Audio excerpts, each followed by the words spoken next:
आज के लेक्चर में हम बात करेंगे behavioural ecology and social ecology के बारे में।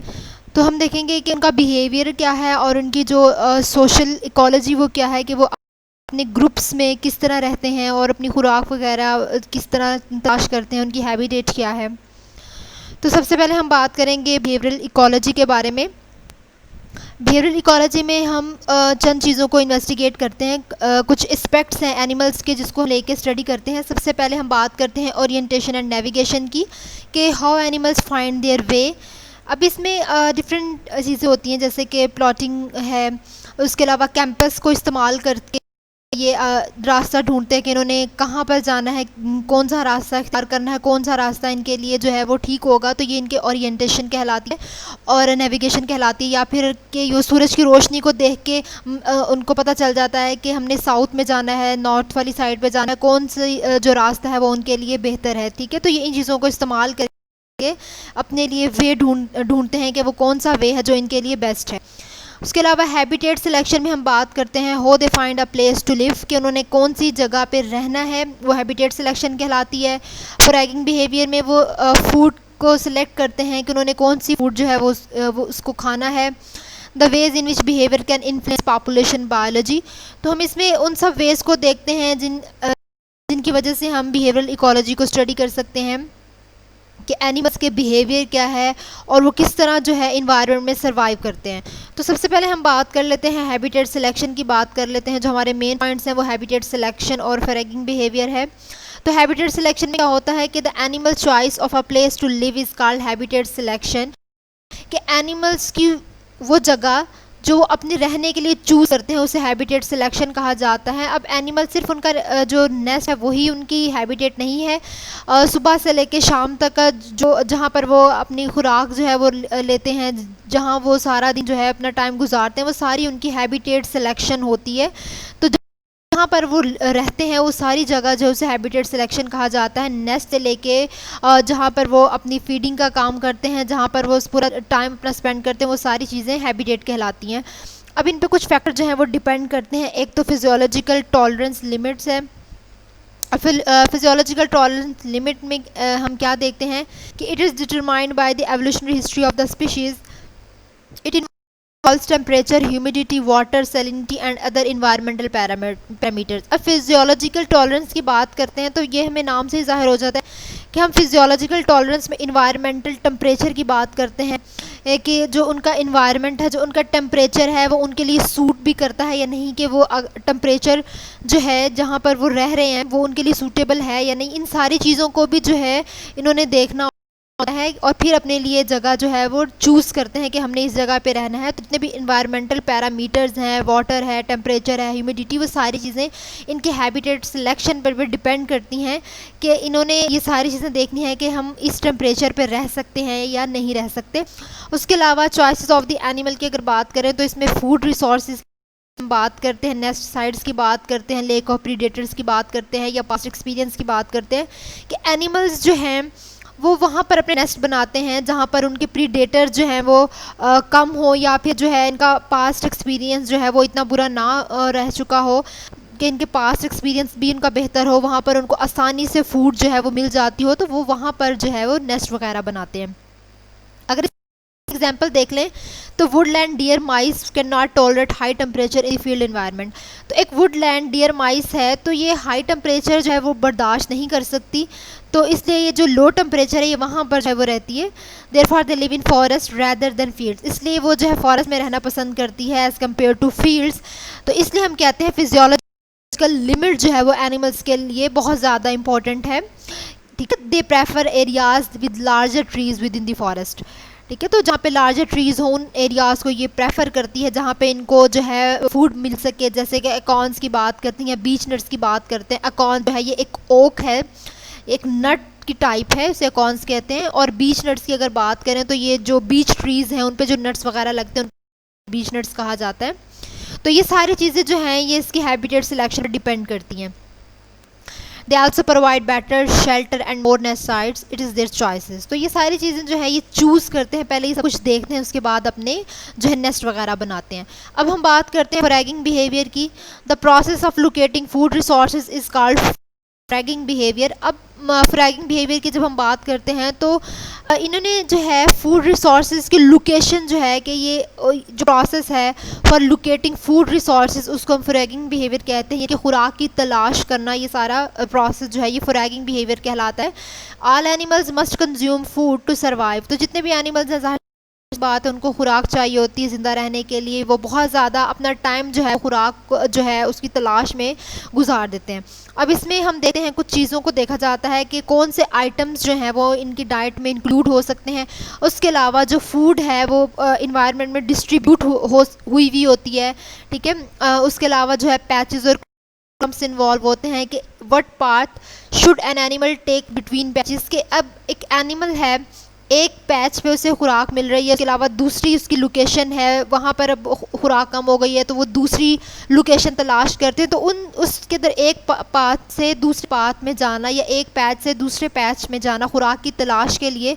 तो ये जो बिहेवियर है, जो प्रोसेस है, ये सारा ये भी फ्रैगिंग बिहेवियर में स्टडी किया जाता है। ये सब कुछ फ्रैगिंग बिहेवियर में आता है कि एक जो है एरिया जो है छोड़कर वो दूसरे एरिया में गया है, किसके लिए? खुराक की तलाश के लिए। The food is reduced in these patches, therefore when should animal depart from the location and seek another patch of food, कि एनिमल जो है वो एक लोकेशन से दूसरी लोकेशन में जाता है for the search of food. अब इसकी एग्जांपल में देख लेते हैं, जैसे कि ह्यूमिंग बर्ड्स की बात करते हैं या डिफरेंट स्पीशीज़ हम बीज की बात करते हैं, तो वो डिफरेंट जो फ्लावर्स हैं उनके क्लम्स को विज़िट करते हैं, वहाँ से फिर वो नेक्टर को ऑब्टेन करते हैं, फिर उसके बाद डिसीजंस लेते हैं कि ये खुराक उनके लिए बेहतर है या ये खुराक उनके लिए बेहतर नहीं है। जैसे कि ओल्स की बात करते हैं, ओल जो हैं ये स्मॉल रूडेंट्स हैं, ठीक है। स्मॉल रूडेंट्स को ये ईट करते हैं, खाते हैं, ये ठीक है, डिफरेंट हैबिटेट्स हैं इनकी। Rodents are present in fields and forest, they must make similar decisions. तो रूडेंट्स जो है हम कहते हैं कि फील्ड्स और फॉरेस्ट में पाए जाते हैं, तो ये बिल्कुल उनके सिमिलर डिसीजंस ही लेते हैं जैसे कि ह्यूमिंग बर्ड्स वगैरह लेते हैं, तो इनका सारा फ्रैगिंग बिहेवियर का जो डिसीजन है वो ऑलमोस्ट सेम होता है। अब जब हम फ्रैगिंग बिहेवियर की बात करते हैं तो कुछ एनर्जी बजट की भी बात करते हैं। तो एनर्जी बजट हम किसको कहते हैं? जैसे कि अब ह्यूमन वो कैलकुलेशन नहीं कर सकते, जैसे कि एनिमल जो है जो वो कैलकुलेशन नहीं कर सकते जैसा कि ह्यूमन बींग्स करते हैं। तो एनिमल जो है वो do not calculate their personal energy budgets, ठीक है। तो अब इसमें एनर्जी बजट में क्या होता है कि हम इसमें लॉस्ट और गेन को देखते हैं कि उनकी क्या कॉस्ट हुई है, क्या कंज्यूम उन्होंने किया है, फूड कितनी उनकी फूड जो है वो कंज्यूम हुई है। तो इसमें एनर्जी कॉस्ट को हम देखते हैं कि एक खुराक की तलाश में उसको कितनी एनर्जी जो है वो उसकी इस्तेमाल हुई है। तो इसमें हम देखते हैं कि energy is use to follow and handle the food, energy is required to digest the food, energy gains from digesting a particular set of food items must exceed the cost for survival of an animal. अब जब एक animal है वो अपनी खुराक की तलाश करता है तो जाहिर सी बात है वो एक पैच से दूसरे पैच तक जाता है, तो उसको जो है एनर्जी चाहिए होती है। उसके अलावा जब वो फूड है उसको डाइजेस्ट करता है उसके लिए भी उसको एनर्जी रिक्वायर होती है। या फिर जो जैसे फॉर एग्जांपल हम बात कर लेते हैं मौत की बात करते हैं, तो 10 आप praying mantis spends energy to locate a moth, to strike the moth, to remove the moth wings. जैसे कि हम मैंटिस की बात करते हैं ये, ठीक है। अब जैसे ये एक इंसेक्ट है, ठीक है, उसने मौत जो है उसकी खुराक है। अब उसने मौत के जो विंग्स हैं उनको पहले तोड़ना है, फिर उसके बाद उसको खाना है। तो उसके मौत के जो विंग्स हैं उनको तोड़ने में, उसको खाने में, उसके बाद उसको डाइजेस्ट करने में जितनी भी एनर्जी रिक्वायर होती है, तो ये सारी चीज़ों को भी जो है ये ध्यान में रखते हैं। तो इस चीज़ को हम एनर्जी बजट कहते हैं कि the mantis will survive if the energy derived from digesting the moth is greater than this cost. They also needed energy for searching a mate or laying eggs. उसके अलावा जो है ये मेट को search करने में भी एनर्जी रिक्वायर करते हैं, उसके बाद जो एग्स दे रहे होते हैं उसमें भी इनको एनर्जी चाहिए होती है। तो ये चीज़ का ध्यान रखते हैं कि हम जितनी एनर्जी खुराक से हासिल कर रहे हैं उससे ज़्यादा एनर्जी तो नहीं कंज्यूम हो रही। तो इनको जाहिर सी बात है अब इन्होंने अगर काम किया है तो इनको जो एनर्जी है वो भी ज़्यादा चाहिए ना, कि अगर कहीं ऐसा ना हो कि ये जो है फॉर एग्जांपल कोई नट खा रहे हैं और उससे उसको कम एनर्जी मिल रही है और उस नट को तोड़ने में और उसको डाइजेस्ट करने में वो एनर्जी ज़्यादा हो रही है। तो ये एनर्जी कहलाता है कि इस चीज़ को ये जो है कैलकुलेट करते हैं कि एनर्जी जो हम कंज्यूम कर रहे हैं और एनर्जी जो हम गेन कर रहे हैं वो कितनी है। अब रैगिंग बिहेवियर में कुछ और फैक्टर्स हैं जो डिपेंड करते हैं। अब उसमें स्पेशलिस्ट और जनरलिस्ट आते हैं कि डिफरेंस बिटवीन स्पेशलिस्ट और जनरलिस्ट। अब स्पेशलिस्ट क्या होते हैं? Some animals are specialist for diet and habitat selection, कि कुछ एनिमल्स ऐसे होते हैं जो कि अपनी हैबिटेट सिलेक्शन और डाइट के लिए स्पेसिफिक होते हैं कि वो एक ही जगह रहना जो है पसंद करते हैं और एक ही वो डाइट इस्तेमाल करते हैं, कोई और जो है वो डाइट यूज़ नहीं करेंगे कि जैसे अगर वहाँ पर उस चीज़ की कमी हो गई है तो वो कोई और पैच पे जाके जो है अपनी खुराक जो है वो हासिल कर लेते हैं। तो यहाँ पे फॉर एग्ज़ाम्पल हम कोला की एग्ज़ाम्पल ले लेते हैं, जैसे कि कोला है, बियर है, ठीक है। तो ये इसकी एग्ज़ाम्पल है, स्पेशलिस्ट की बियर आते हैं, कोलाज आते हैं। तो Cola Australian marsupial animal. It eats the leaves of certain species of eucalyptus trees. तो कोला जो है यूकलिप्टस ट्रीज जो हैं उनके लीव्स वगैरह को खाते हैं। It's digestive system is adapted for driving energy from the leaves of these trees. अब इनकी जो एनर्जी है वो इन्हीं लीव्स को खाने से इनको मिलती है और इनका डाइजेस्टिव सिस्टम भी इन्हीं पर डिपेंड करता है, इसलिए हम इसको कहते हैं कि स्पेशलिस्ट होते हैं। It can exploit a particular resource only but it's very risky. Suppose plant disease kills trees of the eucalyptus species, the koalas will not be able to survive. फ़र्ज़ करें अगर तो प्लांट कोई डिजीज़ है वो इन कोलास जहाँ से वो खुराक हासिल कर रहे हैं यूकलिप्टस ट्रीज इनको ख़त्म कर देती है, तो कोलास भी जो है वो सर्वाइव नहीं रह सकेंगे। तो इसलिए इनको स्पेशलिस्ट कहा जाता है कि इनकी जो रेंज है, जो इनकी फूड है वो इतनी जो स्पेसिफिक है, वो कोई और खुराक नहीं खा सकेंगे। एक जो उनकी स्पेसिफिक है ये सिर्फ उसी को ही खाएंगे, उसके अलावा जो है एरिया भी इनका स्पेसिफिक है, ठीक है। कि अगर जैसे कि ये किसी हाई टेम्परेचर पे रह रहे हैं तो वो लो टेम्परेचर पे नहीं रह सकते। तो जैसे कि हम पेंगुइन की बात कर लेते हैं, तो पेंगुइन भी जो है वो जैसे कि बर्फ़ पे रहती है, ठीक है। अगर उसे आप किसी हॉट टेम्परेचर ले जाएंगे तो वहाँ पे सरवाइव नहीं कर सकती। अब जनरलिस्ट की बात करते हैं, तो जनरलिस्ट उसके ऑपोजिट है स्पेशलिस्ट के। The mammals that can eat variety of food are living organisms in a variety of habitats are called generalist. अब जनरलिस्ट हम कहते हैं कि वो एनिमल जो कि हर किस्म की खुराक खा लेते हैं और हर किस्म के हैबिटेट में सर्वाइव कर लेते हैं, उसको जर्नलिस्ट कहा जाता है। इसमें ह्यूमन बींग्स जो हैं वो भी एक गुड एग्जाम्पल है जर्नलिस्ट की, ठीक है। तो जैसे एनिमल्स भी कुछ ऐसे हैं जो हर तरह की कंडीशन में सर्वाइव कर लेते हैं, जैसे हम some pest species like European starlings were introduced into United State a century ago, ठीक है। कुछ स्टारलिंग्स हैं यूरोपियन, इनकी भी हम कुछ एग्जांपल ले लेते हैं। They are no living in almost every available type of habitat, ठीक है। वो हर तरह के इन्वायरमेंट में रह सकते हैं। अब जर्नलिस्ट के कुछ डिसएडवांटेज भी होते हैं। They eat and live everywhere therefore they face competition from other organisms.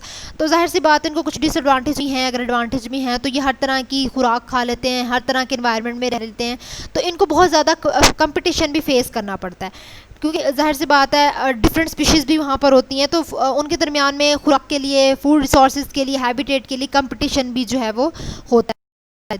तो इसलिए कुछ एडवांटेज भी होते हैं इनके और कुछ डिसएडवांटेज भी जो हैं वो होते हैं। ये तो हमने बात कर ली थी बिहेवियरल इकोलॉजी की। तो अब हम बात करते हैं सोशल बिहेवियर के बारे में कि सोशल बिहेवियर क्या है, सोशल इकोलॉजी उनकी क्या है। The interaction among members of the same species are called social behaviour. It's also applied to animals of different species but it excludes predator prey interaction. अब इसमें हम प्रीडेटर प्रे इंट्रैक्शन को exclude करेंगे, it does not involve in it. अब यहाँ पर हम interaction की बात करेंगे सेम स्पीशीज़ के दरमियान में, लेकिन यहाँ पर डिफरेंट स्पीशीज़ के दरमियान में भी हम सोशल बिहेवियर को देख लेते हैं। तो also applied to different species.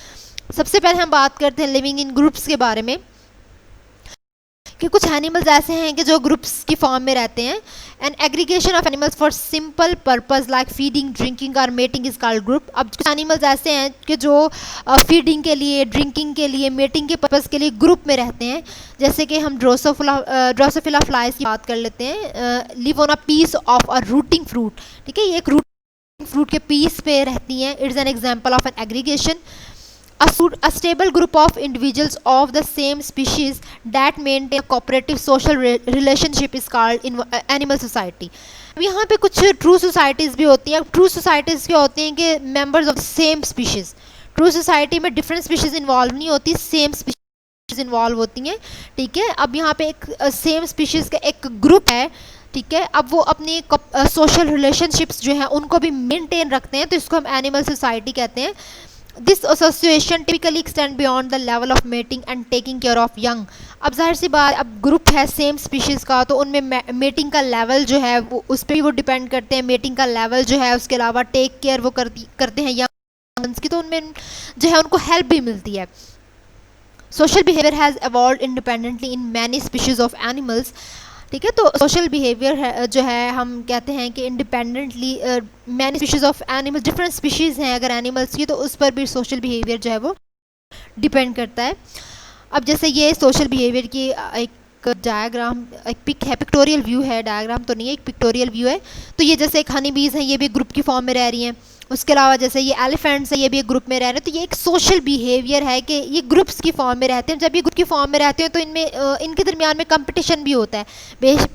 बेशक ये सेम स्पीशीज़ हैं, लेकिन for the sake of food, for the sake of habitat, इनके दरमियान में जो है वो कंपटीशन जो है वो डेवलप हो जाता है। लेकिन इनमें जो है मेटिंग के प्रोसेस के लिए इनको आसानी होती है, ठीक है। तो ये उसके अलावा जो है इनकी यंग वंस, उनकी टेक केयर के लिए भी इनको जो है वो आसानी होती है कि सेम स्पीशीज़ होती हैं। अब इन्वर्टिब्रेट्स और वर्टिब्रेट्स में हम कहते हैं कम्प्लेक्स सोशल ऑर्गेनाइजेशन पाई जाती है, क्योंकि इन्वर्टिब्रेट्स जाहिर है एक और है कैटेगरी, वर्टिब्रेट्स एक और कैटेगरी है, तो उसमें कॉम्प्लेक्सिटी आई जाती है। अब इसमें कुछ एडवांटेज होते हैं और कुछ डिसएडवांटेज भी होते हैं सोशल बिहेवियर के। अब यहाँ पे हम अगर सोशल बिहेवियर के एडवांटेज की बात करें, there is a major benefit of belonging to a group. It gives protection against predator. There is safety in numbers. Several group members warn each other about an intruder. अब intruder की अगर बात करें कि कोई भी अगर प्रीडेटर आ जाता है तो ये जो सेम स्पीशीज़ है इनको फ़ायदा होता है कि ये प्रोटेक्शन कर सकती हैं प्रीडेटर से, ठीक है। उसके अलावा जो है ये हंटिंग में और प्रे को कैप्चर करने में भी कोऑपरेट करती हैं एक दूसरे के साथ। Increase the feeding efficiency of predators, उसको भी इंक्रीज़ करती हैं। उसके अलावा जो है यानी कि हमने बात कर ली कि ये कोऑपरेटिंग भी करेंगी हंटिंग के पर्पस के लिए, और क्या करेंगी, capture of prey, increase the feeding efficiency predator, उसको भी ये करेंगी। और जो है social grouping protects members from harsh environment. अगर कोई हार्श इन्वायरमेंट आ जाता है या फिर कोल्ड वेदर है फॉर एग्जांपल, उसमें हर्डलिंग हो रही है, कोई परेशानी आ रही है, तो सोशल ग्रुपिंग जो है वो उसको भी जो है प्रोटेक्ट करेंगी। उसके अलावा the members of the social groups also help each other for finding mate and rearing of young. अब अपने यंग वंस हैं उनकी प्रोटेक्शन में ये एक दूसरे की हेल्प करती हैं, मेट वगैरह जो है उसको फाइंड करने में भी हेल्प करती हैं। तो ये इसके कुछ एडवांटेज हैं। उसके अलावा many insects have developed social grouping. The social grouping have evolutionary division of labour, specific individuals perform specialised task. These tasks are defense, food procurement and feeding of young। तो ये सारी चीज़ें हमने पढ़ ली हैं कि जैसे कि हम सोशल ग्रुपिंग की बात करते हैं कि इनको डेवलप किया जाता है कुछ इंसेक्ट्स में हम देखते हैं। उसके अलावा कुछ एवोल्यूशनरी डिवीजन्स जो हैं उनमें सोशल बिहेवियर को देखा जाता है कि कुछ स्पेशलाइज्ड टास्क जो हैं ये परफॉर्म करते हैं। वो स्पेशलाइज्ड टास्क क्या हैं, वो डिफेंस हो सकता है, फूड प्रोक्योरमेंट हो सकती है, या फिर यंग वन है उनको फीड करवाने का काम। तो ये सारे इनके स्पेशलाइज्ड टास्क हैं। अब कुछ डिसएडवांटेज भी होते हैं। अब डिसएडवांटेज क्या होते हैं कि इनके दरमियान में कंपटीशन आ जाता है रिसोर्सेज के लिए। उसके अलावा डिजीज़ और parasite spread more rapidly in a group of animals.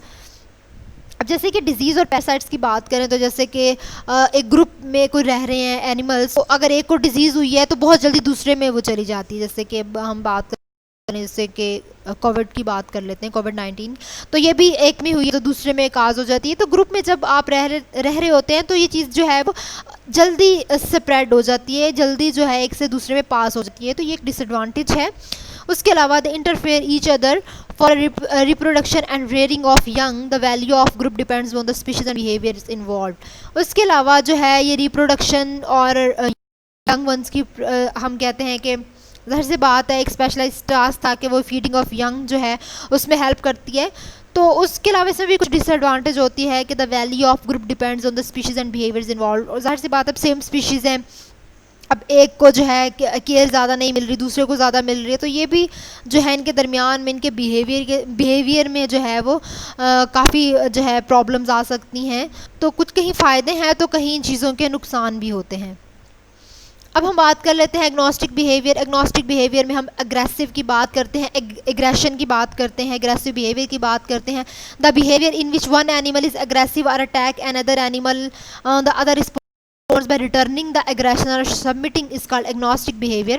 अब agnostic behavior में क्या होता है कि एक एनिमल अग्रेसिव है और वो अटैक कर रहा है दूसरे एनिमल में और वो रिटर्न में जो है उसको एग्रेशन शो करवा रहा है, तो ये agnostic behavior आता है, ठीक है। तो agnostic behavior जो है ये लीथल होता है, रेयर केसेस में अगर देखो तो ये लीथल होता है, समटाइम डेंजरस होता है। यूजुअली द एनिमल जो है उसमें किल तो नहीं हो जाते लेकिन समटाइम्स जो है वो ज़ख्मी ज़रूर हो जाते हैं। The male show their aggression in the of threat displays. अब कुछ ऐसे मेल्स हैं जो कि अग्रेशन को शो करते हैं, मोस्टली फीमेल्स एग्रेशन शो नहीं करती, मोस्टली मेल्स एग्रेशन शो करते हैं और वो डिपेंड करते हैं उनके हार्मोन पर, जैसे कि हमने टेस्टोस्टेरोन की बात की थी, इसलिए मेल्स को जो है वो ज़्यादा जल्दी गुस्सा आ जाता है क्योंकि उनमें हार्मोनल जो है वो चेंजिंग्स होती हैं एज़ कम्पेयर टू फीमेल। अब एग्रेशन जो है वो सिग्नल्स जो हैं शो करते हैं, वो अपने डिस्प्ले के ज़रिए ही अपना एग्रेशन शो करवा देते हैं। It wants other males of intention to defend an area or territory and agnostic behaviour seems anti social. तो जो मेल हैं ये क्या करते हैं, ये अपने डिस्प्लेस के ज़रिए जो है अपने एरिया को बचा लेते हैं, अपने टेरिटरी को बचा लेते हैं, ठीक है। तो ये अपने सोशल ऑर्डर को मेंटेन कर लेते हैं। It is an important in the maintenance of territories and dominance hierarchies. तो इस तरह ये इनके एक इम्पोर्टेंस है कि ये अपनी टेरिटरी को, अपनी डोमिनेंस हायरार्की को मेंटेन रख सकते हैं। अब टेरिटरी की अगर बात करें तो टेरिटरी क्या है कि the site defend by territorial animal by agnostic behaviour is called territory of the animal.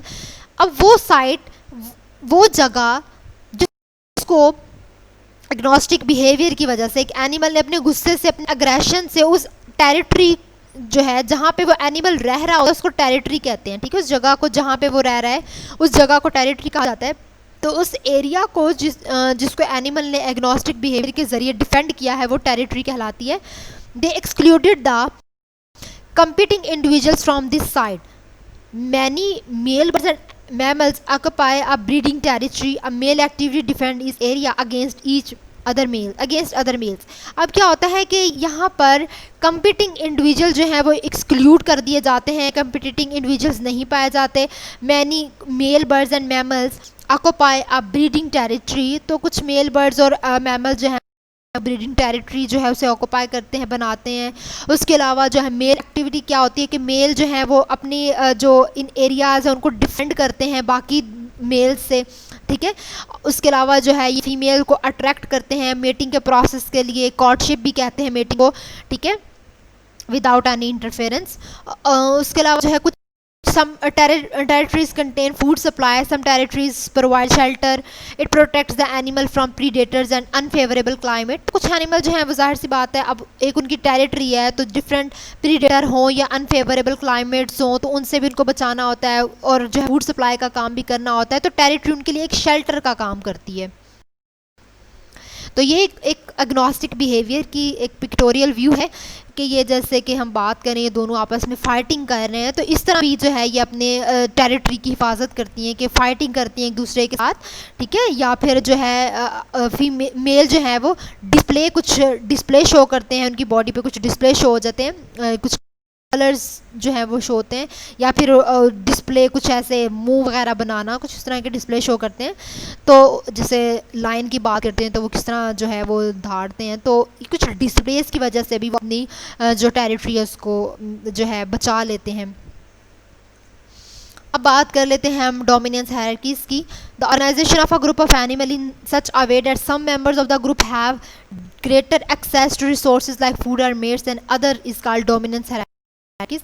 अब डोमिनेंस हायरार्कीज़ में क्या होता है कि ग्रुपिंग हुई हुई होती है एनिमल्स की, वो इस तरह ग्रुपिंग हुई हुई होती है कि जिन उनमें कुछ ऐसे ग्रुप होते हैं कि उनकी ग्रेटर एक्सेस होती है। ग्रेटर एक्सेस किस तरह के, उनमें जो है जैसे कि फॉर एग्जांपल हम कहते हैं कि जैसे अगर बात करें किसी अमीर और गरीब की, कि एक अमीर है उसकी चीज़ों जैसे खुराक के लिए, अच्छी चीज़ों के लिए उसकी पहुंच जो है वो ज़्यादा होती है एज़ कम्पेयर टू पुअर, ठीक है। तो ये इसी तरह डोमिनेंस हायरार्कीज़ में होता है कि जैसे ग्रुप होते हैं एनिमल्स में, उसके जो लीडर होता है उनका एक लीडर होता है। जैसे मंकीज़ की बात करते हैं उनका एक लीडर है, डंकीज़ की बात करें या आप हॉर्स की बात करें उनका एक लीडर है, एलिफेंट्स की बात करें उनका एक लीडर है।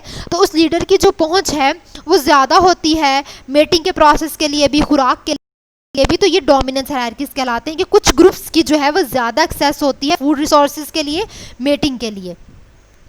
Some animals are present near the top of the order. They have first choice of resources. The animals present near the bottom do not get sufficient resources. कुछ एनिमल जिनकी जो हम कह रहे हैं जो टॉप ऑफ द ऑर्डर हैं उनकी रिसोर्सेज जो हैं फर्स्ट चॉइस, हम कह रहे हैं फर्स्ट चॉइस ऑफ रिसोर्सेज जो हैं वो ज़्यादा हैं, लेकिन जो नियर द बॉटम है उनकी सफिशेंट रिसोर्सेज जो हैं उनके पास इतने सफिशेंट रिसोर्सेज नहीं है। अब कुछ जैसे एग्जांपल ले लेते हैं, पैकिंग की बात करें, order is an example of dominance hierarchy. Pecking क्या है, peck order is present in chickens in a pen. ठीक है, ये एक चिकन्स की हम बात कर रहे हैं कि उनको एक उनके ग्रुप को हम जो है पैकिंग बोल रहे हैं। अब चिकन्स क्या है, ये इकट्ठे रहते हैं, ग्रुप की फॉर्म में रहते हैं। They fight among themselves.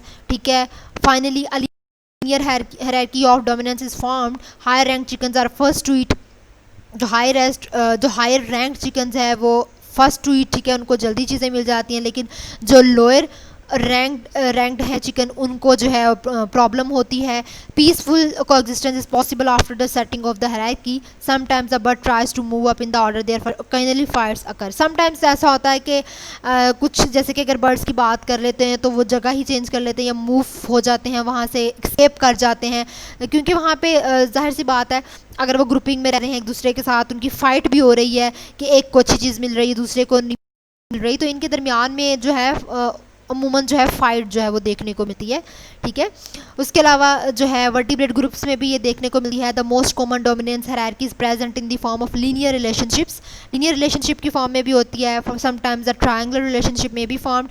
The strongest male is higher in the rank order in baboons, but sometimes older males में form coalitions, they subdue a stronger male and lead their troop। अब क्या होता है कि जैसे कि बात करते हैं एक स्ट्रॉन्गेस्ट मेल की, अगर आप बात करें तो स्ट्रॉन्गेस्ट मेल क्या होता है कि the strongest mail is highest in the rank order in baboons।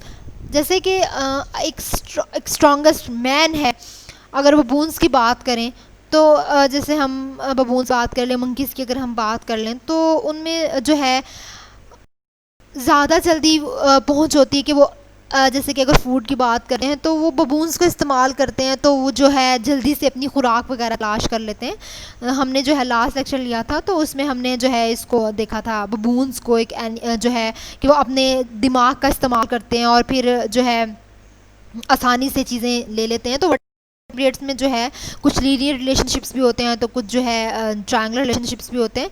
तो इसमें वही एग्जांपल आप कोट कर सकते हैं कि बबून्स जो हैं वो क्या बबून्स जो है उनको यूज़ से वो अपनी खुराक जो है वो ले लेते हैं। जैसे हमने बनाना को जो है एक सीलिंग पे जो है हमने लटका दिया था, फिर वहाँ पर कुछ स्टिक्स रख दी थी तो उन्होंने उसको इस्तेमाल करते हुए उन मंकीज़ ने, उन चिंपैंजीज़ ने अपनी खुराक जो है उसको ले लिया था। ठीक है, तो वो एग्जाम्पल इसमें आती है, इसलिए हम कहते हैं कि ये स्ट्रॉन्गर होते हैं।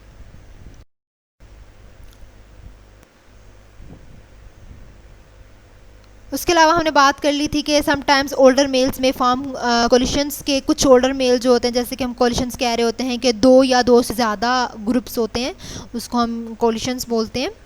ठीक है, तो जो स्ट्रॉन्गर मेल होता है वो जल्दी जो है एक हम कह लेते हैं कि स्ट्रॉन्गर मेल जो है वो जल्दी चीज़ों को ले लेता है, या फिर जो है उस अपनी जो टेरिटरी है उसमें उसका ज़्यादा रोल हो सकता है। अब हम बात कर लेते हैं अल्ट्रिज्म के बारे में। अल्ट्रिज्म हम कहते हैं कि sacrifice for others, the interaction in which an individual gives up or sacrifice some of its own reproductive potential to benefit an other individual. तो इसमें क्या है कि the interaction in which an individual gives up or sacrifice. अब altruism जाहिर सी बात इससे पता चल रहा है कि सेक्रीफाइस करना है दूसरे के लिए, इसको अल्ट्रिज्म में हम कहते हैं कि एक दूसरे की हेल्प करना है। ठीक है, तो इसलिए इसको कहा जाता है कि इसमें एक इंडिविजुअल है वो एक दूसरे के लिए सेक्रीफाइस करता है, अपनी चीज़ों की कुर्बानी दे देता है कि दूसरों की रिप्रोडक्टिव पोटेंशियल जो है उसमें रिप्रोडक्टिव पोटेंशियल बेहतर हो। ठीक है, तो ये चीज़ अल्ट्रिज्म में आती है। अब अल्ट्रिज्म बिहेवियर क्या है, एडवांटेज क्या है अल्ट्रिज्म के? An animal produce a large number of spring, it makes him successful in a biological sense. अब एक एनिमल की अगर हम बात कर लेते हैं तो वो लार्ज नंबर में हम कह रहे हैं ऑफ स्प्रिंग प्रोड्यूस करता है। ठीक है, it makes him successful in a biological sense, thus it passes its genes to succeeding generation, this animal share some genes with its relative and their young. अब कुछ एनिमल्स हैं वो अपने jeans, एक एनिमल है वो बहुत अच्छी से रिप्रोडक्शन कर रहा है, अब वो जीन्स जो हैं वो किसी और में जो है वो पास कर देता है, रिलेटिव में पास कर देता है, अपने यंग में पास कर देता है, यानी कि अपनी जो है अपनी जो है उसमें कुर्बानी दे रहा है। ठीक है, अपनी जैसे जीन्स हैं, जेनेटिक है, उसमें जनरेशन है, उसको कुर्बान करके दूसरे में वो चीज़ें पास कर रहा है। ठीक है, दूसरे रिलेटिव और यंग वंस की हेल्प कर रहा है, तो ये चीज़ अल्ट्रिज्म में आती है। ठीक है, it increases his reproductive potential और output, therefore he helps his relative in their survival, thus an individual pass more gene theoretically to the next generation than by rearing his own young, कि अपने young की बजाय वो दूसरे young ones की help कर रहे हैं, अपने रिलेटिव्स में या अपने इर्द गिर्द दूसरे जो हैं उनकी मदद कर रहा है एज़ कम्पेयर टू जो है अपनी जनरेशन, ठीक है, अपनी जनरेशन को छोड़ के दूसरी जनरेशन की वो हेल्प कर रहा है। तो ये अल्ट्रिज्म है। जैसे एग्जांपल हम बात कर रहे हैं अल्ट्रिज्म इन क्रोज, कि एक individual of a group of crows, one individual of a group of crows gives an alarm call, एक ग्रुप है क्रोज का, उसमें एक इंडिविजुअल है क्रो का, वो अलार्म कॉल देता है कि जो उस ग्रुप के बाकी इंडिविजुअल हैं उनको वो वार्न करता है किसी प्रीडेटर से। तो ये जो कॉल है ये अट्रैक्ट करती है प्रीडेटर को to the sender of the signal, ठीक है, कि एक क्रो है उसने बाकियों को भी बचाया है, अलार्म कॉल दे के बाकियों को भी प्रीडेटर से बचाया है, ठीक है। तो ये भी अल्ट्रिज्म है। Altruism in honey bee, altruism is also present in societies of hymenopteran insects like honey bees. अब यहाँ पे अल्ट्रिज्म अगर हम देखें हनी बीज में, तो हनी बी जैसे कि हम स्टेराइल की बात करते हैं, स्टेराइल वर्कर की बात करते हैं, ठीक है, वो रिप्रोडक्शन का काम नहीं कर सकते लेकिन बाकी वो सारे काम जो हैं वो करती हैं, जैसे कि नेस्ट की बिल्डिंग हो गई, वो सारे काम करती हैं।